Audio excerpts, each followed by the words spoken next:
Si un œuf est brisé par une force extérieure, c'est la fin d'une vie.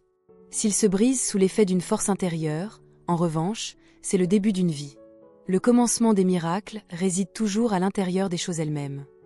Cette philosophie, à la fois simple et profonde, sert de fondement à tout ce que nous allons aborder aujourd'hui. Elle nous rappelle que la véritable transformation, la véritable croissance et la véritable puissance ne proviennent pas du monde qui nous impose sa volonté, mais d'une étincelle qui s'allume au plus profond de notre propre âme. Bonjour à toutes et à tous. Bienvenue sur Version Améliorée, votre chaîne dédiée au partage de connaissances sur le développement personnel holistique à travers le prisme des plus grands livres du monde. Aujourd'hui, nous plongeons dans une histoire et un ensemble d'outils qui ont le pouvoir de recabler complètement votre façon de percevoir votre potentiel. Considérez l'histoire de David. Lorsqu'il était enfant, David a subi une grave blessure à la tête lors d'un accident traumatisant. À partir de ce jour, il a éprouvé des difficultés à accomplir les tâches les plus simples. Ses enseignants et ses camarades l'ont étiqueté comme « le garçon au cerveau brisé ». Pendant des années, il a porté cette lourde étiquette, croyant qu'il était fondamentalement incapable d'apprendre, destiné à rester toujours à la traîne derrière les autres. Pourtant, grâce à un voyage acharné d'auto-formation et de découverte, il n'a pas seulement surmonté ses limites, il les a pulvérisées. Il n'a pas seulement obtenu ses diplômes, il est devenu l'un des plus grands entraîneurs cérébraux au monde, accompagnant aussi bien des PDG, des célébrités que des étudiants. Cet homme s'appelle Jim Kwik dans la vie réelle, et le livre qui a changé sa vie, que nous explorons aujourd'hui, est son chef-d'œuvre intitulé « Limitless ». Dans de nombreuses régions, ce livre est connu pour ses méthodes d'apprentissage révolutionnaires, mais le potentiel illimité que l'auteur nous indique va bien au-delà de la salle de classe. Il s'agit des possibilités infinies de façonner votre propre vie. Jim Kwik veut vous dire une vérité fondamentale. Si vous vous sentez bloqué, ce n'est pas parce que vous ne faites pas assez d'efforts. Ce n'est pas parce que vous manquez de talent ou d'intelligence. C'est simplement que vous n'avez pas encore trouvé la méthode qui vous convient. Lorsque vous trouvez une méthode qui s'adapte réellement à votre cerveau, vous arrêtez le cycle épuisant du travail sous fatigue.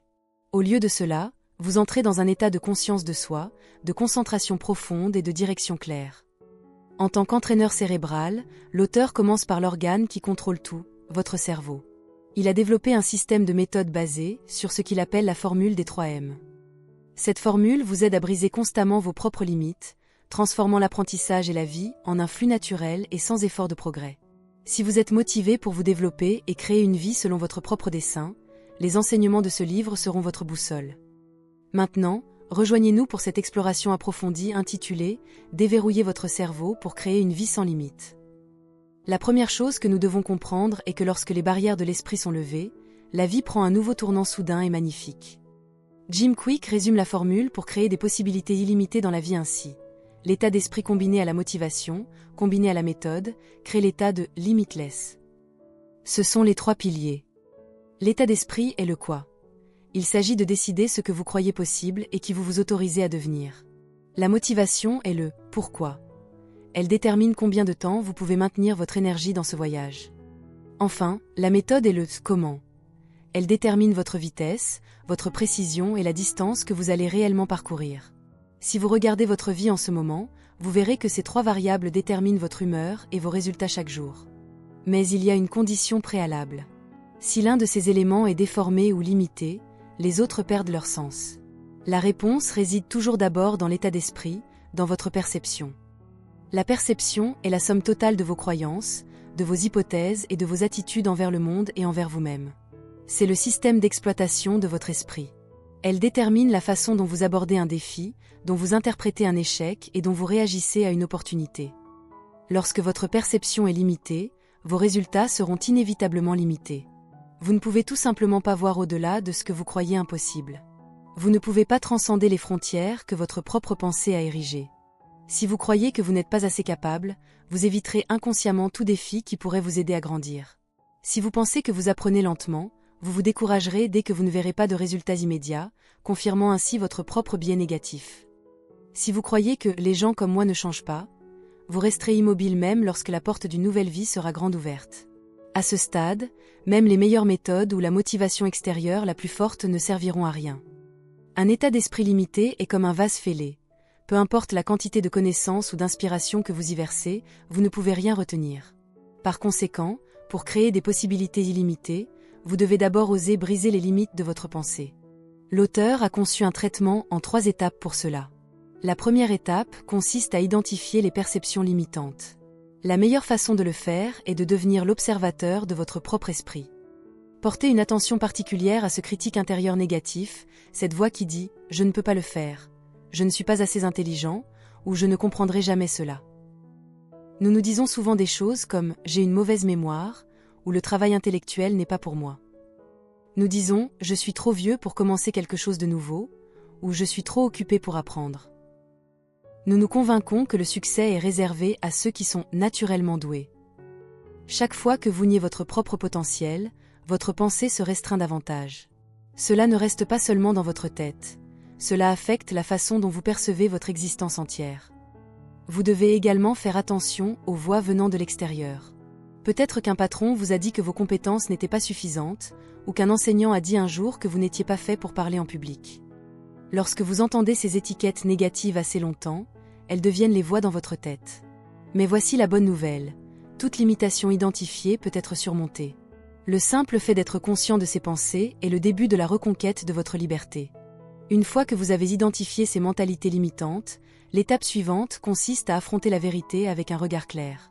Il ne s'agit pas d'une pensée positive, forcée ou de faire semblant que les problèmes n'existent pas. Il s'agit de remettre en question la validité de vos anciennes croyances.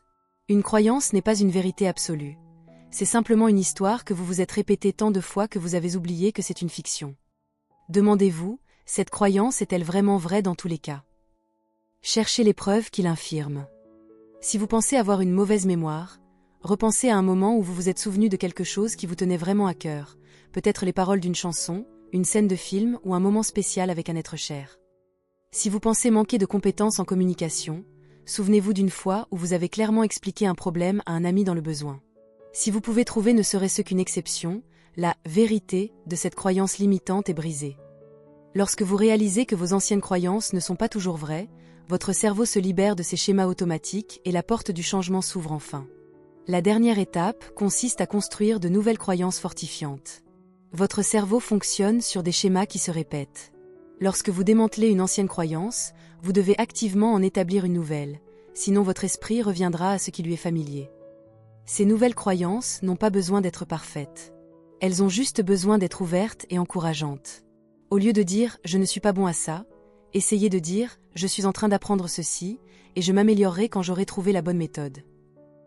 Au lieu de « j'ai une mauvaise mémoire », dites « la mémoire est une compétence que je suis en train d'entraîner ». Une croyance qui vaut la peine d'être conservée est celle qui ne vous enferme pas dans vos résultats actuels, mais ouvre des possibilités pour votre avenir. Elle vous permet d'essayer, de faire des erreurs, de les corriger et de continuer à avancer. Votre véritable valeur ne réside pas dans le fait de ne jamais échouer, mais dans votre capacité à continuer à apprendre de chaque expérience. Une fois que l'état d'esprit est correct, nous devons alimenter le voyage avec la deuxième variable, la motivation. Nous luttons tous avec cela. Nous nous demandons, comment puis-je rester motivé chaque jour? Jim Kwik explique que la motivation n'est pas quelque chose avec lequel on est, c'est un état que l'on construit et que l'on maintient. Sa formule est simple, l'objectif combiné à l'énergie, combiné à des petits pas simples. Si l'un de ces éléments manque, la motivation s'effondre. Premièrement, vous avez besoin d'un objectif, d'un « pourquoi ».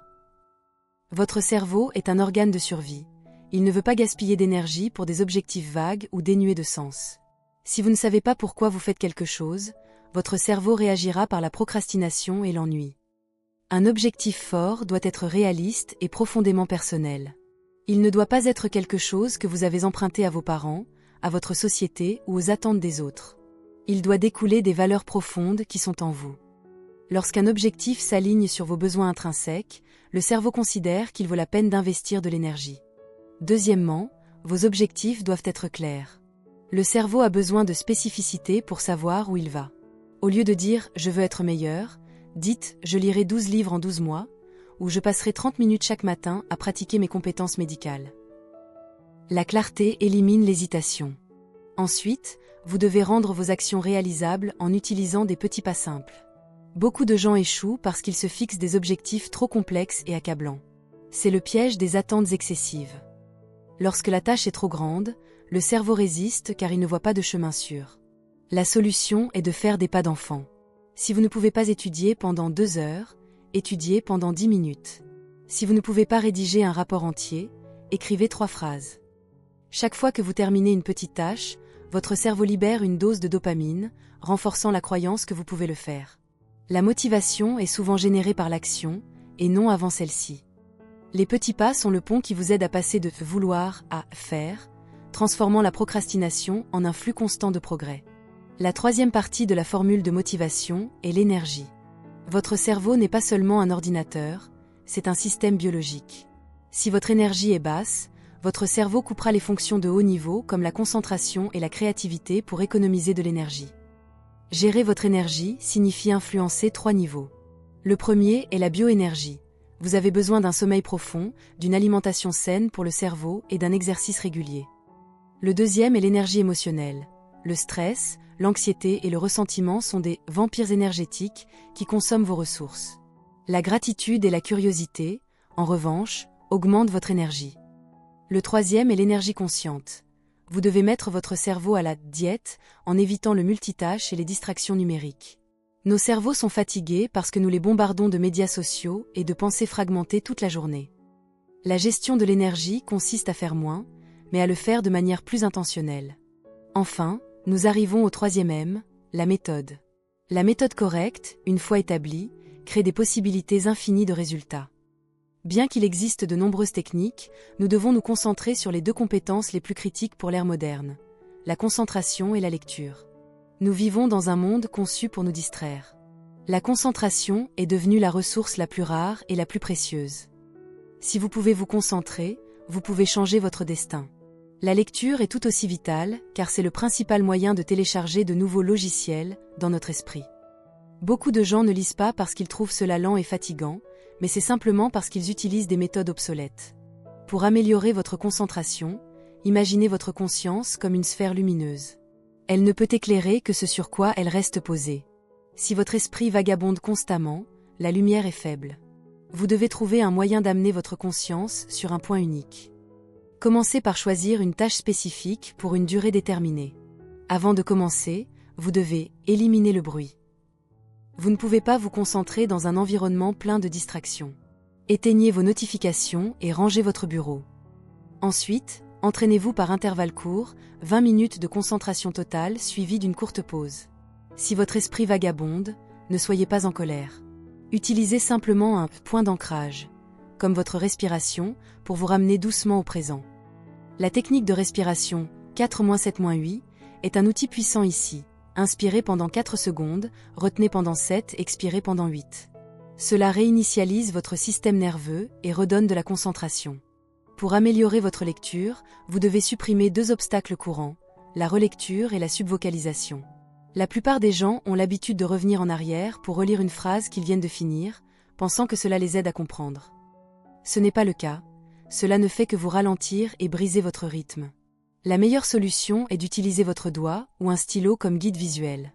Faites-le glisser le long de la ligne de texte légèrement plus vite que vous ne lisez habituellement. Cela force vos yeux et votre esprit à rester en mouvement vers l'avant. Cette simple astuce peut augmenter votre vitesse de lecture jusqu'à 100%. Le deuxième obstacle est la subvocalisation. Cette petite voix dans votre tête qui dit chaque mot au fur et à mesure que vous le lisez. Cela limite votre vitesse de lecture à la vitesse de votre parole, qui est bien plus lente que la puissance de traitement de votre cerveau. Pour briser cela, pratiquez la lecture par groupe de mots. Regardez des groupes de mots plutôt que des mots individuels. Votre cerveau ne pense pas en mots, il pense en images et en significations. Vous pouvez également essayer de compter 1, 2, 3, 4 à voix haute pendant que vous lisez pour occuper la partie vocale de votre cerveau, forçant vos yeux à absorber l'information directement. Ce sera difficile au début, mais avec de la persévérance, votre vitesse montera en flèche. Comme le dit Jim Kwik, vous n'êtes pas limité par votre capacité. Vous n'êtes limité que par la façon dont vous apprenez. Vous avez toujours le droit de réapprendre à vivre, à grandir et à croire en vous-même. Vous n'avez pas besoin de devenir une personne différente pour avoir une vie différente. Vous avez juste besoin de déverrouiller l'incroyable puissance qui sommeille déjà en vous. Mon espoir pour vous aujourd'hui est qu'au fur et à mesure que votre conscience se transforme, vous cessiez de vous enfermer dans des cages que vous vous êtes imposées. J'espère qu'en activant votre motivation, vous trouverez plus facile d'avancer sans force, en suivant votre propre flux naturel. Et j'espère qu'en appliquant ces méthodes, les possibilités illimitées de votre vie deviendront une réalité vibrante. Vous êtes né avec un miracle à l'intérieur de vous, un œuf qui attend d'être brisé de l'intérieur. Aujourd'hui est le jour où vous commencez cet impact interne. Je vous souhaite la paix, la force et un voyage sans limite sur votre propre chemin.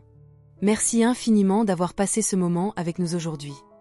Si vous avez trouvé cette exploration de Limitless de Jim Kwik utile et inspirante, n'hésitez pas à partager cette vidéo avec un ami ou un membre de votre famille qui pourrait avoir besoin de cette étincelle supplémentaire pour déverrouiller son propre potentiel. La connaissance est un pouvoir, mais la partager est un super pouvoir. Si vous souhaitez continuer ce voyage de croissance avec nous et ne jamais manquer la sagesse des livres les plus percutants au monde, prenez un moment pour cliquer sur le bouton j'aime.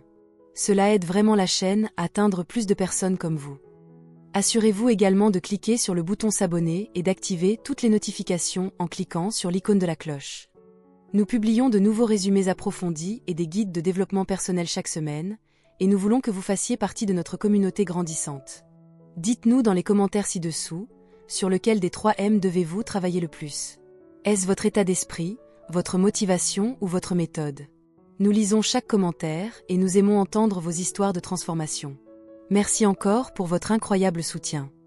Continuez à apprendre, continuez à grandir et rappelez-vous que votre potentiel est véritablement illimité.